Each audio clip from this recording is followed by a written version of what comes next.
Any advice for dealing with hip pain from back squats? I don't know what your hip pain is. I don't know what your mobility is like and stuff like that. Sometimes that alleviates some of the hip pain. Other times it might be, from something that's going on with your glute muscles or your low back muscles and stuff like that. You can look on YouTube sometime and look for some basic hip mobility stuff and see if that alleviates any of the hip pain. For me, when I had any of that stuff, if I did it 2 to 3 times a day, usually after 5 to 10 days or 2 weeks, a lot of that stuff goes away, but you have to be consistent with it. Just doing it before your workouts or just before you squat is not going to be enough for it to make a difference. Even if you do something very basic like the Joe DeFranco's Agile 8 has a lot of hip stuff in there, that might alleviate some of it. And the other thing too is, I don't know where you're feeling the hip pain, but performing box squats correctly might help that at the correct height of the correct box height, which might be slightly above parallel. That's fine. Don't go crazy with that stuff. So that might be another option, but I would probably look into some basic mobility stuff and just see if that can address it. And from there, you may have to go see a specialist because,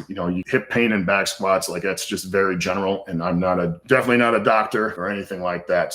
But that's what the first thing I would do. I would probably cut off back squats and do 2 to 3 times a day of the Agile 8 or something very similar. You can obviously do different stuff throughout the day, but 2 to 3 mobility style workouts a day to see how your hip feels, and then come back after 2 weeks or so and see how you feel.